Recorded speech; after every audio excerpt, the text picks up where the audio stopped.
What is going on, guys, and welcome to Dota Chronicles. In today's video we're going to be talking about Ancient Apparition mid. Now this is a mid laner I've been picking up here and there in various situational matchups, but I've been having a lot of fun playing this hero, and it has a very high amount of potential and can definitely turn a lot of games if picked into the right matchups. Now I feel like this hero should be played against Necrophos, Huskar, Morphling, IO, or any regen strats, or just lineups that depend a lot on healing. So if they have an IO and a Slark, or even a Pudge as well, it's very good against anything that relies on healing, as if you can land your ultimate, which isn't that hard to land, especially if you have setup or if you do it point blank, which is even easier. You don't have to do these across the map, AA blast. You don't have to do that. You can definitely do them close range and it does the exact same thing. But one thing to consider is this hero is extremely greedy from the mid lane. It's not a hero that you want to pick with a very greedy lineup, so you definitely would prefer an active team that can play around you or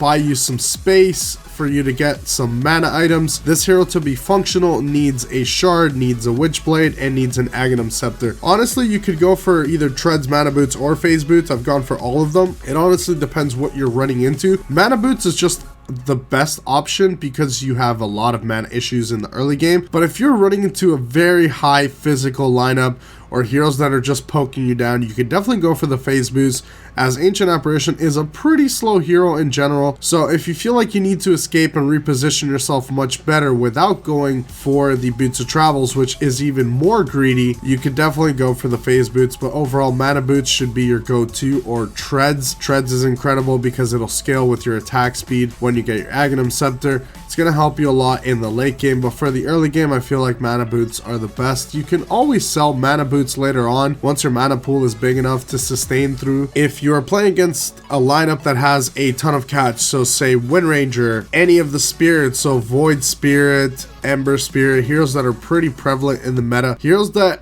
just have a lot of backline catch, because you're still an intelligence hero from the mid lane, so you're still very squishy, and you definitely need to position accordingly. Even though when you are 6 slotted, you are very strong, you can frontline a little bit more once you have your BKB, your Aghanim scepter. I've even gone Assault Cuirass on this hero because I've gone into physical lineups and I just needed it.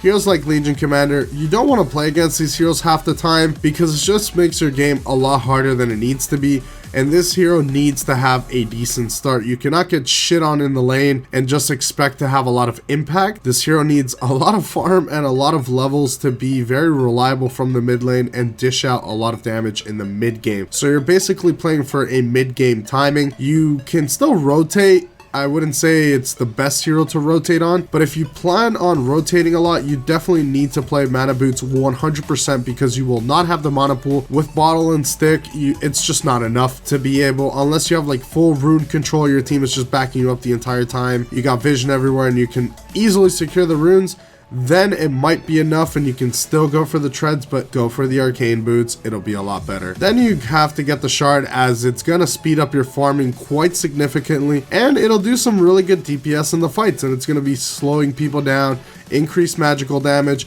Overall, a really good shard. That's with the Witchblade and the Aghanim Scepter. Then you just go to town on heroes. The amount of right click damage that comes from his E ability is absolutely insane, and the more attack speed you have, eventually you will probably buy yourself a Moon Shard or any attack speed item for that matter, and you're just going to be chonking down these heroes from a very far range, especially if you take the talents.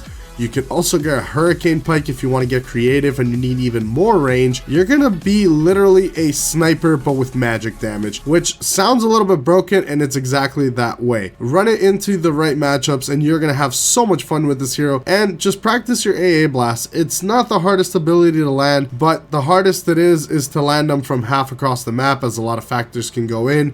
You definitely need your team to bait a little bit if you want to keep them in the bubble and get the most effective value out of it. But this ultimate alone could turn team fights easily, and you're one of the best high ground defenders in the game, as once people pile up mid, you AA blast them, you throw your ice vortex in there with some cold feet, and somebody is bound to die. unless you're like level 10 and they're level 20 or something like that, something crazy. You're going to be having so much impact on this hero. Just play it the way I told you. You can also play with Midas if you're stomping the mid matchup. Usually this hero doesn't stomp the mid matchup unless it's like a lone druid or something like that that you can just easily take care of. because Lone Druid is a very strong laner, but level 1 he's one of the weakest heroes in the game as it's only the bear, and he's a very item dependent hero. If you AA blast the Lone Druid, he is screwed. He can't heal from the bear. It's basically useless. It's an unplayable matchup. You are the one literally throwing the game if you lose against the Lone Druid because of mispositioning or you got outplayed, but the matchup goes in your favor, especially now that a lot of people are picking Lone Druid. Lone Druid's really strong in the meta, so you can definitely pick AA if you see a Lone Druid player. They're definitely not going to have a good time, and even if you die, it's going to be very easy to kill him with your teammates. Just tell them to commit onto the Lone Druid once he's AA blasted. Very fun hero, highly recommend it. Hopefully you guys did enjoy this soft guide. Leave a comment down below and let me know if you guys have played Ancient Apparition mid. It's definitely very, very fun, and I will see you guys in the next video. Thank you so much for watching.